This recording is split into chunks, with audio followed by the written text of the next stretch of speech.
Mateus capítulo 12, verso 41.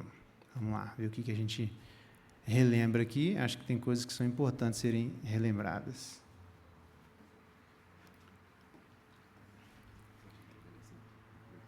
Beleza, valeu, obrigado.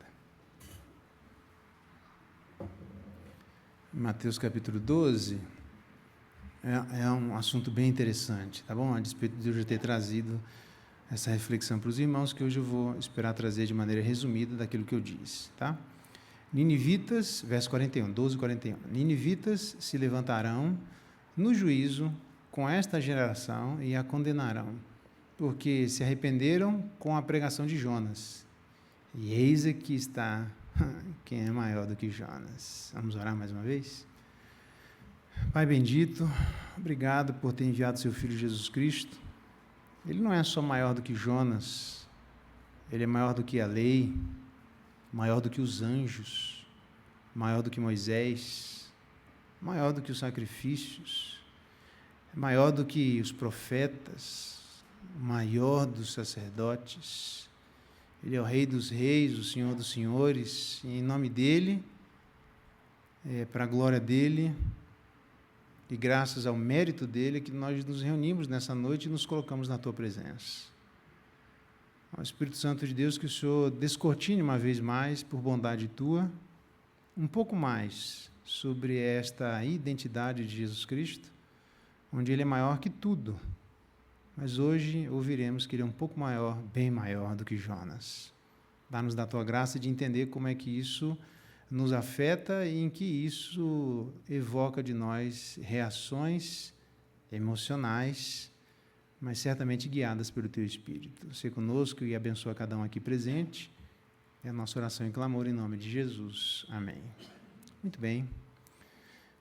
Eu lembro os irmãos da história de Ambrósio. Ambrósio foi, em 397, nós estamos falando, depois de Cristo, Ambrósio foi o mentor de Agostinho.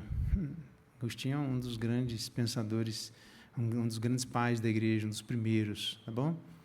É singular, lembrando que, obviamente, a igreja sofre essa acusação, a igreja cristã no mundo, de que a teologia da igreja é uma teologia exclusivamente influenciada por Agostinho. Isso não é verdade, tá bom? É verdade que a igreja tem muito da influência de Agostinho, mas eventuais erros, influência, por exemplo, platônica, nos escritos de Agostinho, numa obra chamada Trindade, onde ele chama Deus de o sumo bem. Ele está literalmente ali influenciado pelo pensamento platônico. Todavia, na história da igreja, isso foi identificado, e Calvino criticou, entre outras coisas, Agostinho nessas questões. Então, embora tenhamos a influência de Agostinho, a igreja não é dependente dele. Vieram outras pessoas que aperfeiçoaram o pensamento que seminalmente estava lá, mas foi desenvolvido na história da igreja, tá bom? Então, essa história de dizer que o pensamento da igreja ele é fruto de pensamento filosófico, ele é absolutamente furado, ok? Então, ditas essas coisas, Agostinho deu uma grande contribuição na igreja. Então, Agostinho foi influenciado por Ambrósio, e, por incrível que pareça, havia uma grande agitação na cidade de Ambrósio, na cidade de Milão, onde as pessoas estavam lutando a respeito do arianismo. Arianismo, nós estamos falando de 397, então arianismo é aquela questão de se Jesus Cristo é Deus de fato ou não, tá bom? De Ário, presbítero Ário. Isso aí criou grandes repercussões, mesmo depois do concílio de 325, que é o concílio de Nicéia, o primeiro grande concílio da igreja, tá bom? O nosso concílio é mais para frente, tá? De Constantinopla. Tem grandes concílios que até hoje nós sustentamos aquilo que, pela graça de Deus, Deus foi dando a cada um desses concílios através das controvérsias existentes até então. Então, naquele momento, quem é que foi acalmar a palavra? Porque tinha o desejo de ter uma ascensão política, foi Ambrósio. E, por incrível que pareça, depois que a multidão se acalma, as pessoas começam a gritar pelo nome de Ambrósio, Ambrósio Bispo, mas ele, definitivamente, ele não queria ser bispo, ele queria ser político. Olha que curioso. E ele faz de tudo para não ser bispo. Só para você ter uma noção, ele sai correndo, literalmente, vai para a prisão, manda torturar vários presos, que ele tinha autoridade, na esperança de manchar a própria reputação. A gente trabalha para não manchar a reputação, ele trabalhou para manchar a reputação, porque ele não queria ser bispo.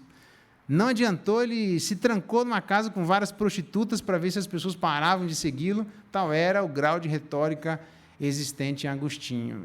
A fruta não cai longe do pé. Estou me referindo a Agostinho, tá? Então, era a retórica de Ambrósio.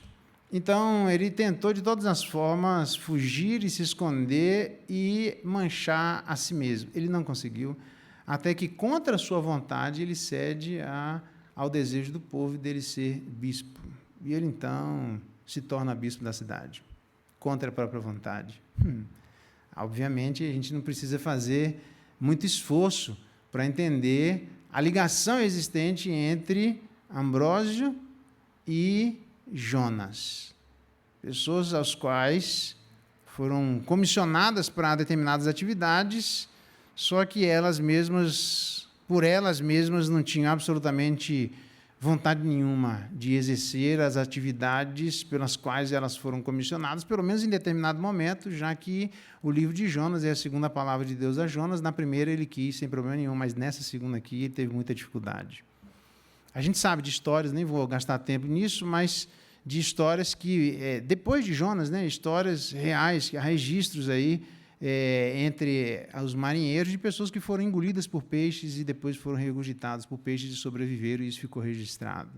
Não é muito complicado a gente entender a literalidade disso e a importância, obviamente, dessa literalidade. Jonas se torna importante para a Igreja de Cristo, porque no Antigo Testamento ele é uma das pessoas, um dos grandes marcos, existiram outros, mas ele é um dos grandes marcos de elo de comparação em relação à própria morte e ressurreição de Jesus Cristo, lembrando que Deus vai dando grandes sinais sobre aquilo que ele haveria de fazer em prol do seu próprio povo. Alguns escribas e fariseus, diz no Novo Testamento, replicaram assim: Mestre, queremos ver da tua parte um sinal. Ele, porém, respondeu: uma geração má e perversa me pede um sinal, mas eu não vou dar nenhum, senão o do profeta Jonas, que já havia sido dado, porque assim como Jonas esteve 3 dias e 3 noites no ventre de um grande peixe, assim também o Filho do Homem estará 3 dias e noites no coração da terra. Se não há literalidade naquilo que aconteceu com Jonas, certamente não há literalidade com aquilo que aconteceu com Cristo. Ninivitas, diz na história de Jonas, se levantarão no juízo com esta geração e a condenarão porque se arrependeram com a pregação de Jonas. Se eles se arrependeram com a pregação de Jonas, o que é que eles deveriam ter feito com a pregação de Cristo? Eis aqui está quem é maior do que Jonas.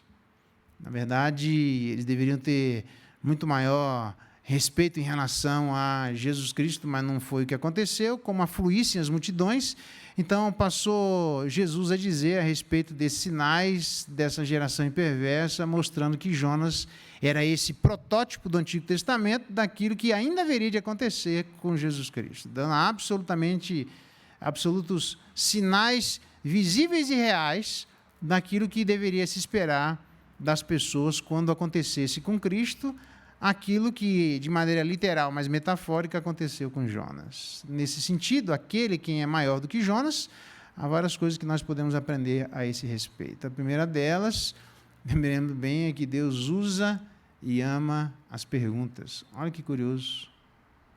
Deus sempre foi um Deus de perguntas desde o início, irmãos. Na verdade, naqueles marinheiros, os camaradas, quando começam com Jonas, no barco, dizem assim: o que se passa contigo, agarrado no sono? Levanta e faz alguma coisa. E disseram a Jonas: qual é a sua ocupação, de onde você vem, qual é a sua terra, qual é o seu povo? Na verdade, ainda perguntaram a Jonas: que nós faremos contigo para que o mar se nos acalme? E o mar se ia se tornando cada vez mais tempestuoso. Veja que aquilo que as pessoas estavam tentando descobrir foi por intermédio de perguntas. As perguntas são uma bênção. Deus aparece a Adão depois que ele peca e diz: Adão, onde é que você está? Isso logo no começo. Aparece a Caim antes de assassinar seu irmão. Preste bem atenção.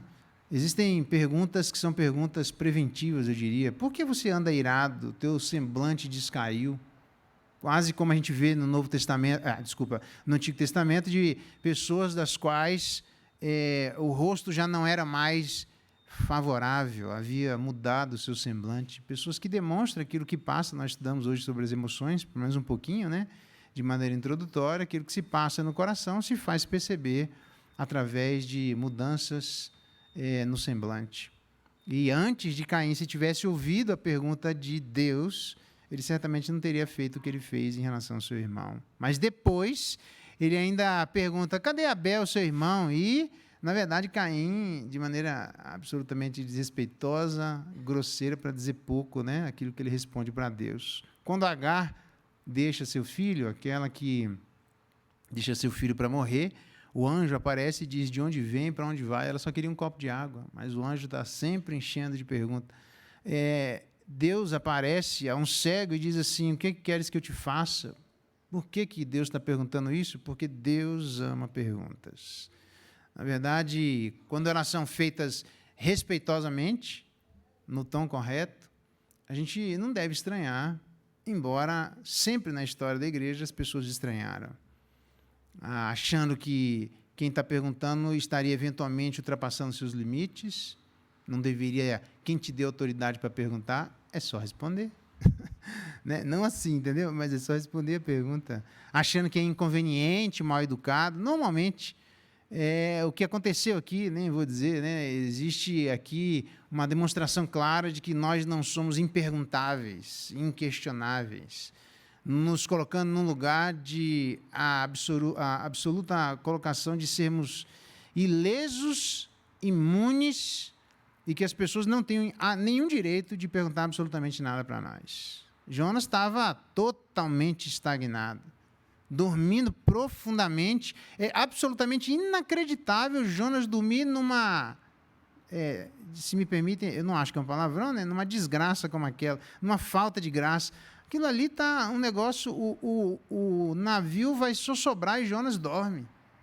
É quase demonstrando a estagnação e a indiferença de muitas pessoas em meio a circunstâncias que são deploráveis, que evocariam para qualquer pessoa minimamente sensível ações imediatas, ações conjuntas e ações coletivas, mas nunca ações solitárias. Jamais, ainda sequer, uma atitude de estagnação demonstrando uma insensibilidade.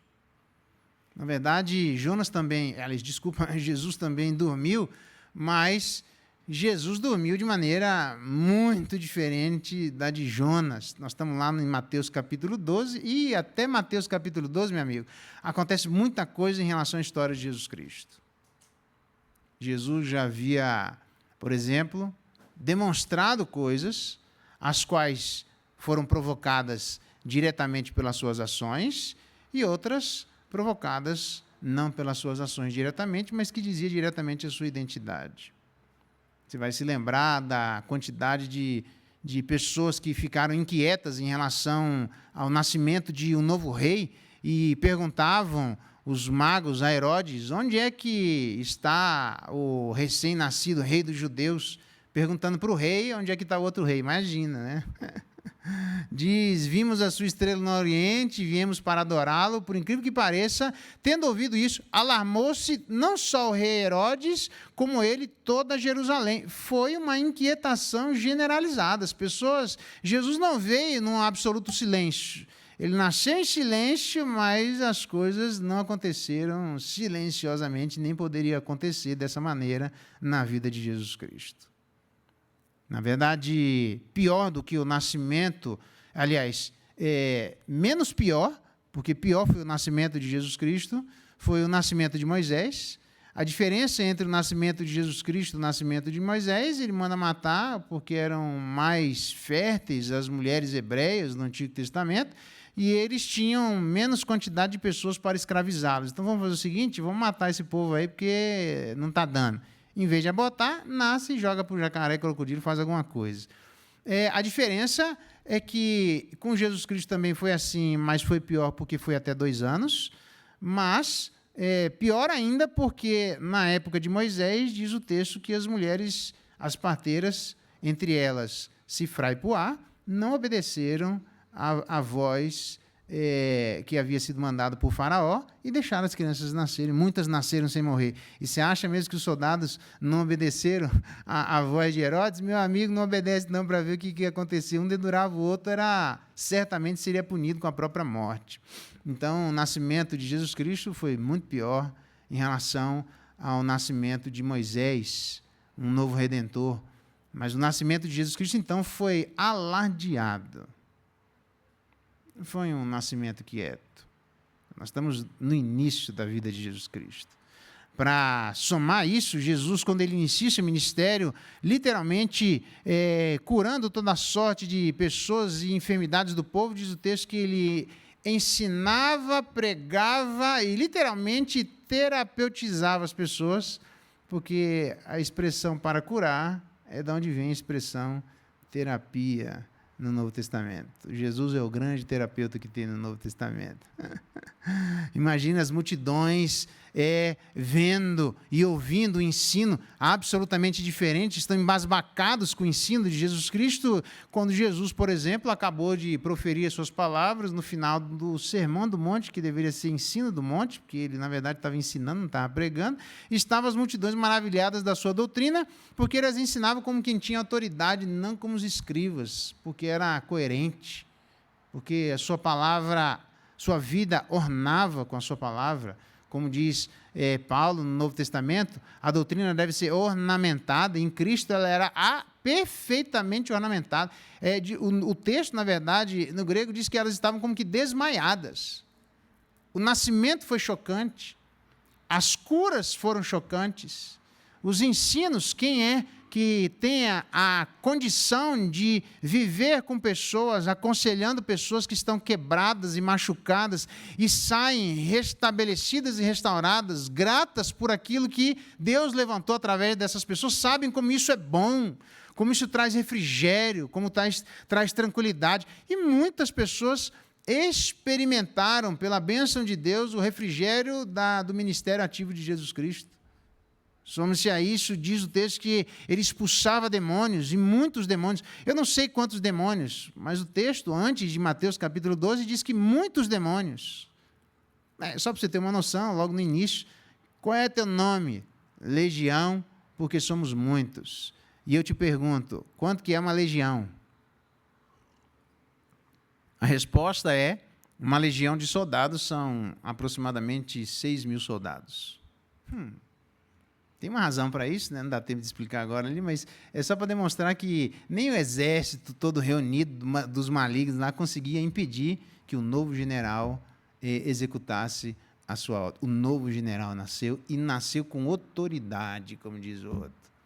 Ele veio, o que ele fala é uma fala de respeito. Você imagina ele curando uma legião, ninguém conseguia sequer se aproximar daquela pessoa, ninguém conseguia fazer absolutamente nada, tentavam subjugá-lo. Imagina a quantidade de vezes que as pessoas tentavam subjugá-lo. Vivia seminu nos cemitérios, isolados, se ferindo com pedras. Imagina a cena daquela pessoa, imagina a cena dos parentes, imagina as famílias quebrantadas, já tentando fazer alguma coisa e ninguém podia fazer absolutamente nada. E aí Jesus Cristo vem e literalmente liberta aquela uma pessoa de aproximadamente muitos demônios que vão para aquela manada de porcos que morrem, e aí vem os donos dos porcos de 10 cidades, que a gente pode demonstrar como é a ação de Satanás, uma ação de distração, onde ele pega aquelas pessoas que eram líderes de 10 cidades,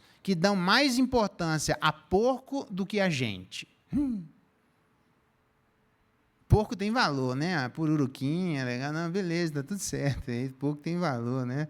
A carne de lata de porco é gostoso, tá? Mas mais do que gente, não. Cada coisa no seu lugar. E aqueles homens, imagina que eles ficaram chateados com Jesus Cristo, Você sabe quando uma pessoa fica chateada, o que ela sai?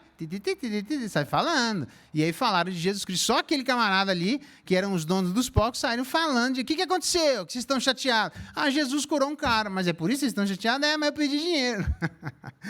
Mas não valeu a pena? Imagina agora o cara, posso andar com você? Jesus Cristo diz, negativo, volta lá para a tua casa e avisa aos teus parentes aquilo que eu fiz com vocês. Imagina o camarada voltando, eu fico imaginando a cena daquele camarada, viu? Fulano está aí. Quem está aí? Fulano. Meu Deus do céu, lá veio o endemoniado. Mas porque eles já tentaram, não conseguiram. O camarada vindo a primeira vez, desendemoniado. Você imagina o camarada, o fulano está aí, tá perguntando você, não, diz aí que eu não estou não, velho. Faz de conta que nós saímos todo mundo. Rapaz, a cena foi grande.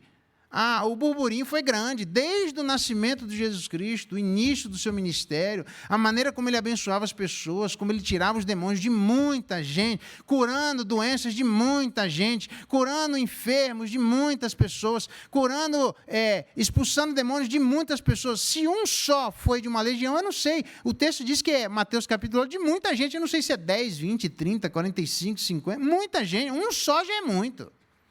Não sei se você já teve a oportunidade de ir na casa do endemoniado. No início do ministério, estava lá no Paraná. Aí eu estava morto de cansado. Posso falar aqui, não tem problema, eu estava morto de cansado.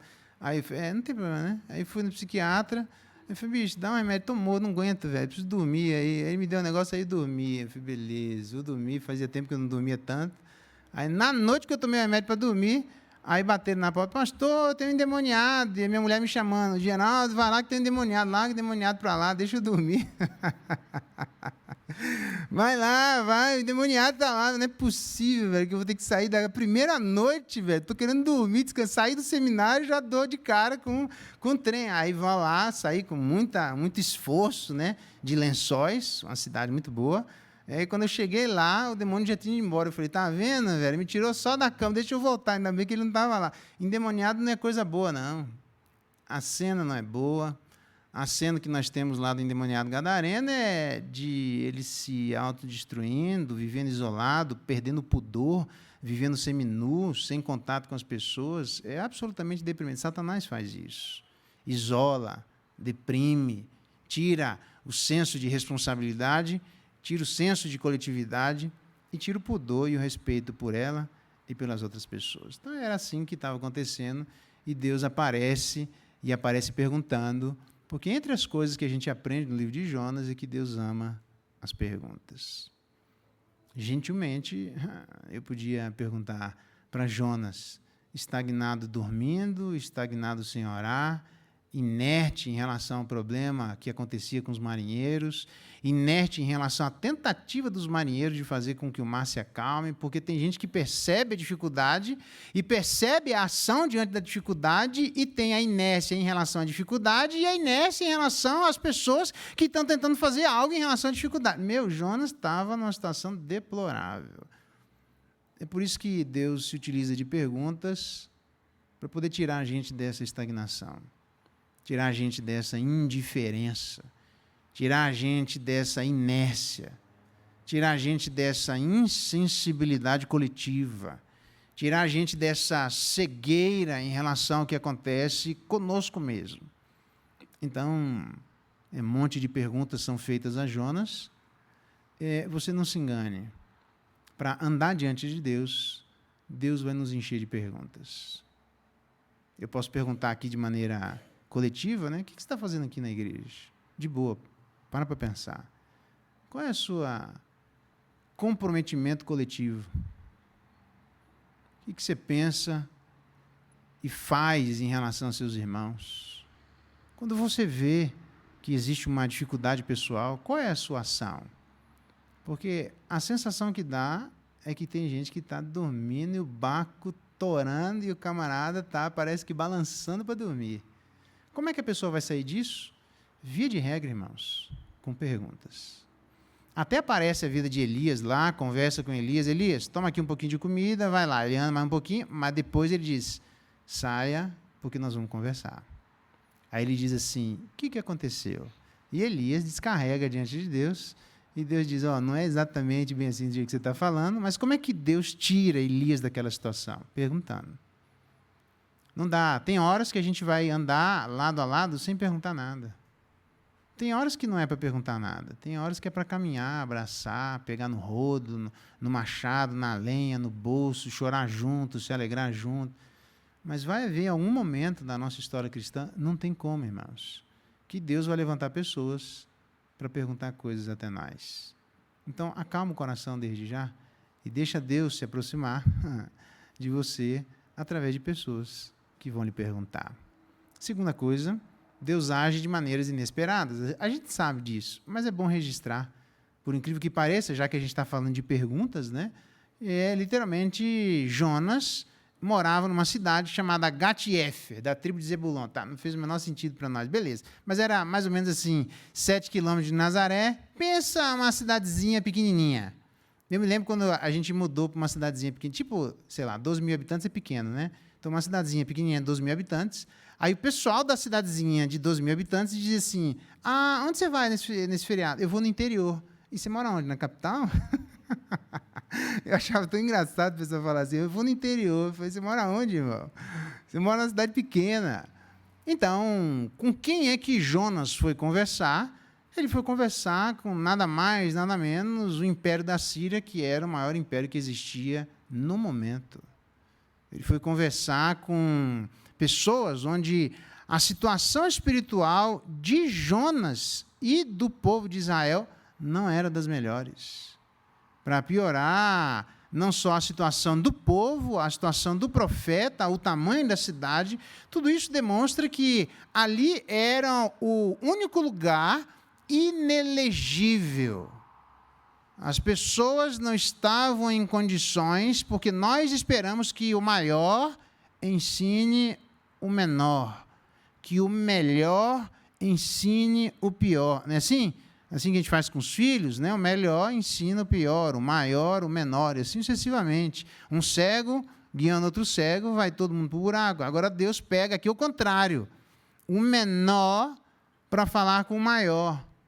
O pior para falar com o pior. Estava todo mundo ruim, não tinha ninguém bom ali. Mas certamente não era daquela cidade que seria uma boa cidade. Literalmente, quando Jesus Cristo foi levantado e foi perguntado, Natanael diz assim, pode sair alguma coisa boa desse lugar? Filipe diz assim a respeito de Jesus Cristo, vem e vê. Por quê? Porque, em tese, a gente não espera que Deus falasse o que ele falasse ao Império da Síria por uma cidade tão pequena, por uma pessoa tão insignificante, sem vontade de falar, numa circunstância espiritual momentaneamente ruim. O que significa que, às vezes, a gente espera que, sei lá, eu não sei quem é a pessoa que você tem de referência sobre espiritualidade, vamos pensar assim. Quem é alguém que, na sua cabeça, imediatamente você fala, puxa, se eu pensar alguém numa relação com Deus, eu penso do fulano. Se eu pensasse em pedir ajuda para alguém, eu pensaria no Beltrano, né? Pensa mais ou menos assim, são pessoas que Deus levanta que são modelos para nós, tá bom? Então, agora você piora isso umas 37 vezes e pensa que Deus pode falar com você por intermédio dessas pessoas. Isso não significa que a gente deve ficar procurando na vida de pessoas que não querem fazer o que Deus está mandando fazer e na vida de circunstâncias de pessoas que vivem momentos ruins. O que eu quero dizer é que estas circunstâncias não são impeditivos para que a mão de Deus e a voz de Deus chegue até nós. Porque Ele usa os melhores, mas também usa os piores. Ele usa os que estão bem, mas também usa os que não estão tão bem. E o que Deus espera de nós é que abramos os nossos ouvidos para ambas as possibilidades, para aqueles que estão bem e para aqueles que não estão bem. Para terminar aqui o argumento que é fácil, quem de nós já não disse, como é que é aquele negócio, Sebastião, da prata na própria casa? Não tem um ditado assim? Que o profeta não tem honra dentro da própria casa. E a gente acha, então, que para alguém poder falar com a gente, eu vou chamar o fulano, e aí sim, mano, aí você vai ouvir ali que o fulano vem, ele é o topzera das galáxias, ele saiu direto da Trindade lá, levitando, e vai falar com você. Aí sim vai mandar e vai dar certo. E, de repente, Deus está falando com você pelo seu pai, pela sua mãe, pelo seu irmão, por um parente seu.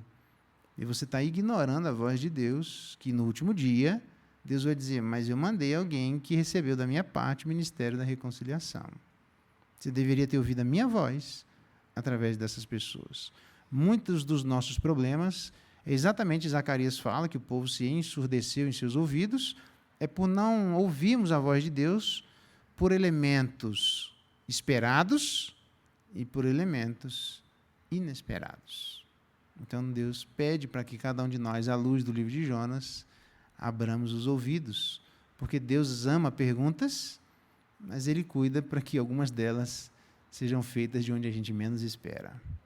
Terceira coisa, líderes também adoecem. É triste isso, viu, irmãos? Mas é uma realidade. Aliás, é tanto uma realidade que estará conosco aqui no domingo que vem o reverendo Sebastião. Eu peço que os irmãos orem sempre por isso.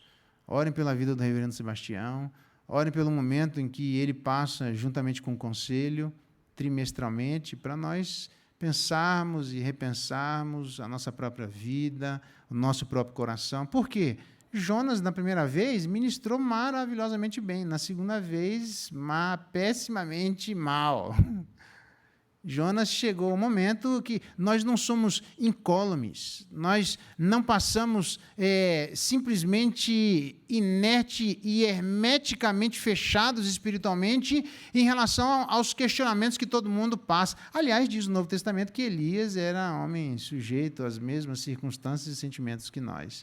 Isso significa que os líderes obrigatoriamente precisam adoecer? Não, se tiverem a postura de Jesus Cristo de orarem constantemente, de buscarem a presença do Pai, de santificar. Veja, Jesus Cristo, que não tinha pecado, ele diz, santifica-os na verdade, a tua palavra é a verdade. Ele diz, a favor deles eu me santifico a mim mesmo. Veja, se tem uma das razões pelas quais Jesus Cristo buscava um melhoramento do seu progresso espiritual, sei que isso é possível, nós estamos falando de alguém que não tinha pecado, se ele procurava um progresso espiritual, porque o progresso espiritual dele abençoaria a vida de seus irmãos, você imagina nós.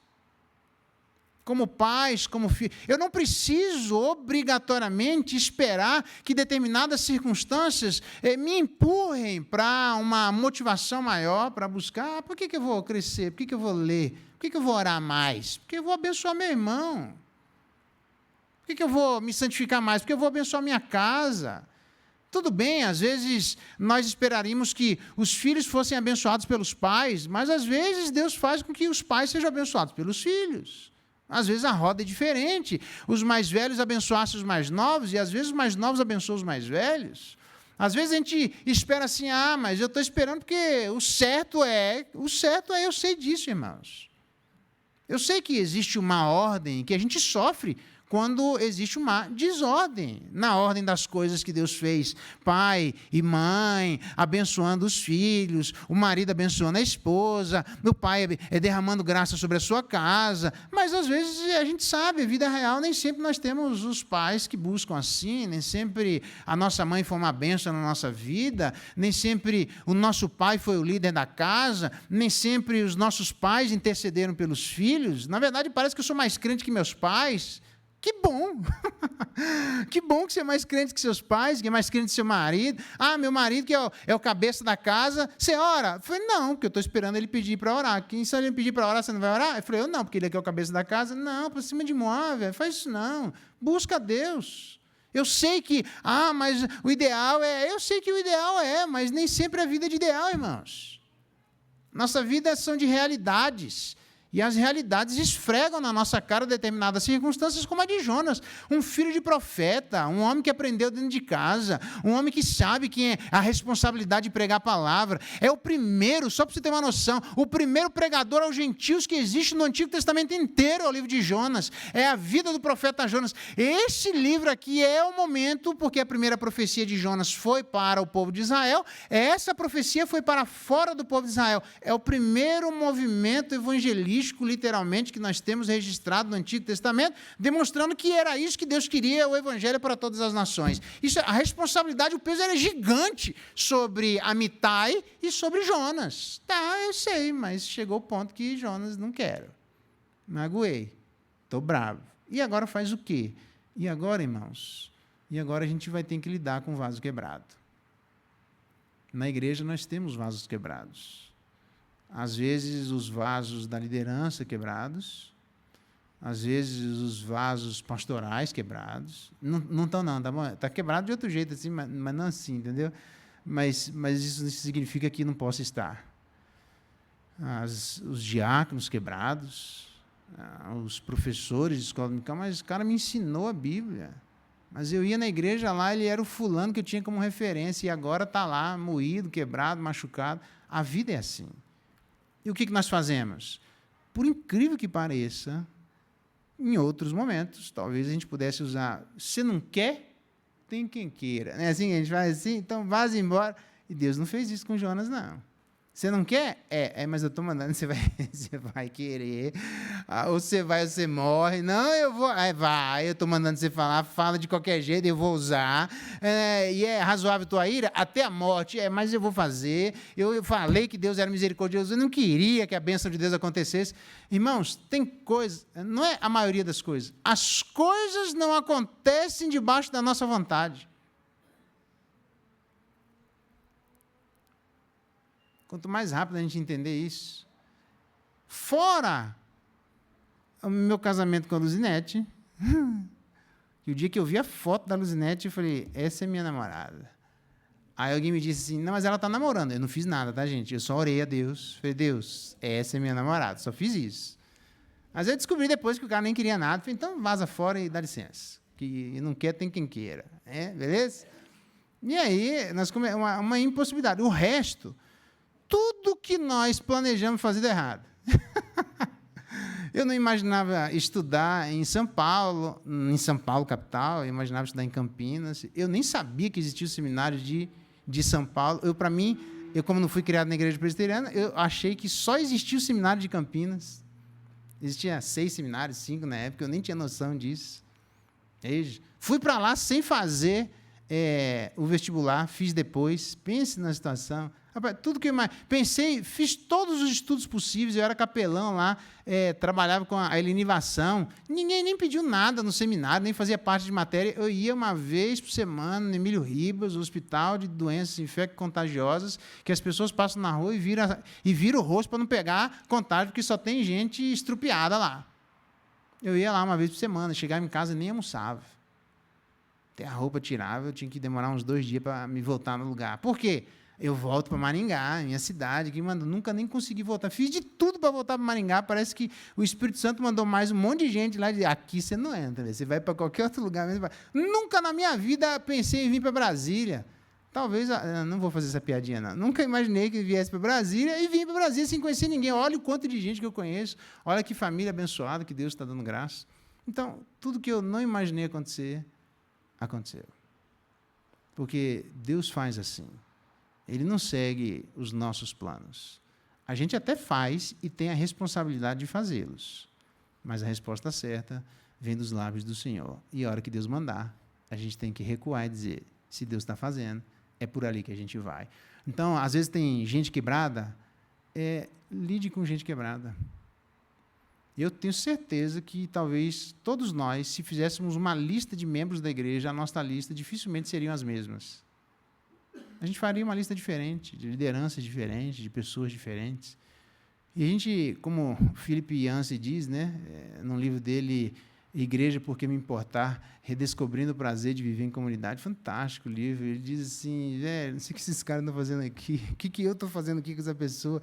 Ele vê a completa incompatibilidade dele com determinadas pessoas, exatamente porque ele entende que tem muita gente quebrada, ele não entende como é que Deus usa isso, mas ele entende que a igreja é o único lugar que Deus obriga a nós convivermos com pessoas que, se fossem da nossa escolha, nós jamais o faríamos. Então, olhando para a vida de Jonas, eu diria, ele está doente, irmãos. Deus pede disposição, ele não está disposto. Deus pede para ele pregar, ele não prega, ele está doente. Se você sabe que tem alguém doente, se aproxime dela. Deus pode até usá-la. Eu não sei, a graça é dele, é sempre pela graça. Doentes ou não, é sempre pela graça. Mas isso mostra que eu e você precisamos aprender por aqueles que, por alguma razão, estão investidos de autoridade. Ore pelo seu marido. Veja que interessante. Ele está investido de autoridade. Ore pelos seus pais. Olha só que bonito, Dia das Mães. Vamos orar, fazer um movimento, né, a programação. Você já pensou chegar num domingo lá, né, Itamar, chegar em casa lá, mãe, vem aqui, o que foi? Eu tenho uma coisa para te falar. Filho, meu Deus, gela até espinha quando o filho faz assim, né? O que foi? Não, eu quero interceder por você, que Deus abençoe sua vida, que Deus derrame graça. Cara, sonho de, com a glória de Deus, os filhos fazerem isso com os pais. Por quê? Porque a gente espera o contrário. Ore por aqueles que estão na linha de frente, porque Deus está trabalhando com cada um deles. E muitos adoecidos a gente nem sabe das circunstâncias em que o coração deles se encontra. Mas Jonas diz que a gente deve fazer isso. Por fim, a pergunta que a gente tem que fazer é: onde está o nosso prazer? Não só Deus ama perguntas, age de maneiras inesperadas, e líderes também adoecem, mas onde está o nosso prazer? Por quê? Claramente a gente vê que o prazer de Jonas aliás, tinha até uma piadinha que existia, né, entre os israelitas, que os gentios eram as pessoas que eram combustível para o inferno. A Bíblia diz que Deus não se alegra com a morte do perverso. Irmão, morte não é coisa para se alegrar. Vai acontecer, Deus vai retribuir, haverá choro e ranger de dentes, será justo da parte de Deus, mas isso não é para trazer alegria para ninguém. Nem Deus se alegra com isso. E aí a gente estranha quando Jonas tem prazer nos desprazeres de Deus e tem desprazer nos prazeres de Deus. A gente vai se lembrar de alguém chamado Isaac, que amava Esaú, e diz a Bíblia que Deus abominava Esaú.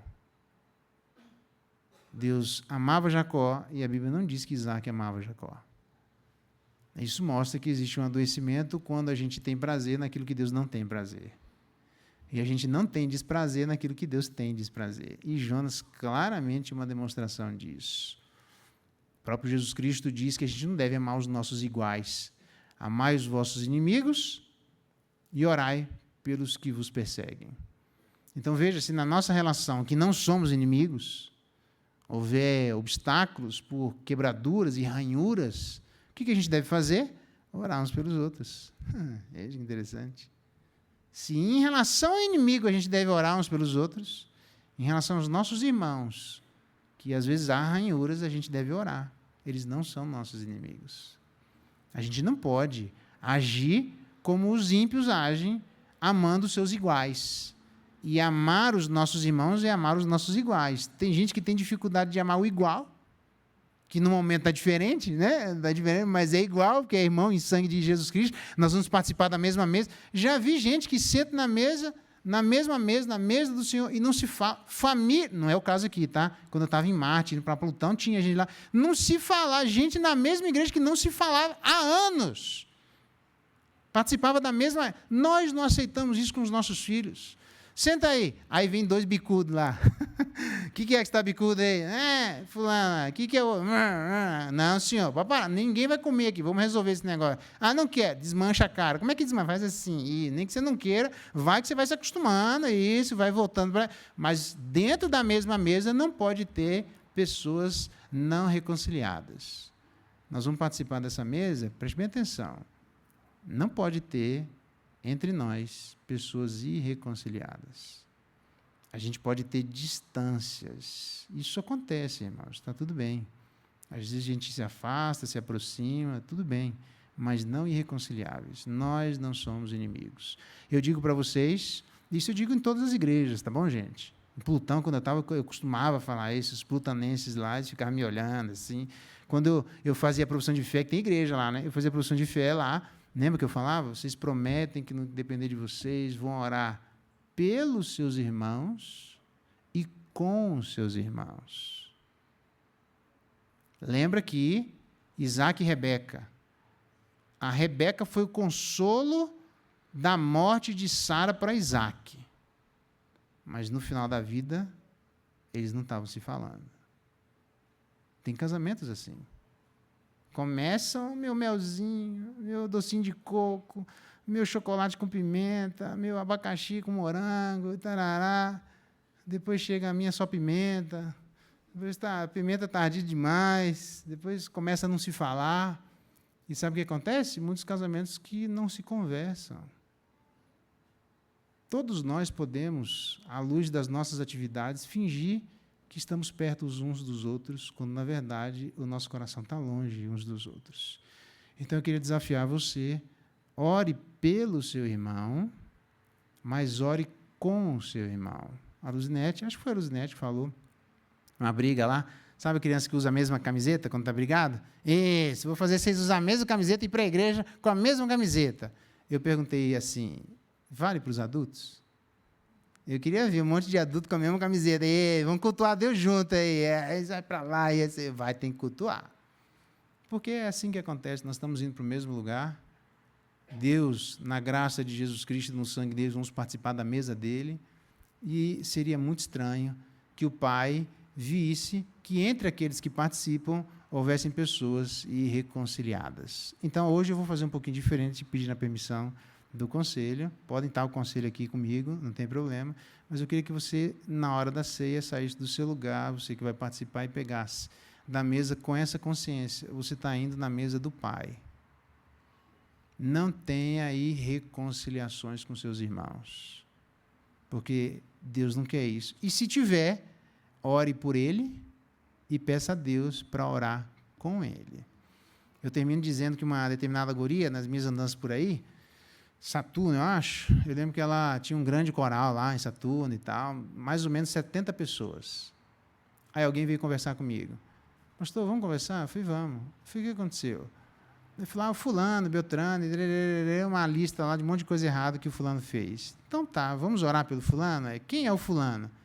Então, o fulano era diácono da igreja, em Saturno, não era aqui não, de verdade. Fulano era diácono da igreja, ele era tio da pessoa, e a pessoa não conseguia citar o nome do próprio tio. E eu já vi coisas assim que é só em Saturno para acontecer, porque aqui na Terra não acontece, não. Gente que não consegue falar o nome de um parente, crente, e começa a chorar por mais de meia hora por alguma coisa que estava irreconciliável. Isso é inconcebível, irmãos. Então, quando eu olho para o livro de Jonas, eis alguém aqui que é maior do que Jonas, e eu confesso que eu me sinto impelido a prestar atenção em quem me questiona e na importância que eu tenho de questionar, porque Deus tira as pessoas da sua quietude através das perguntas.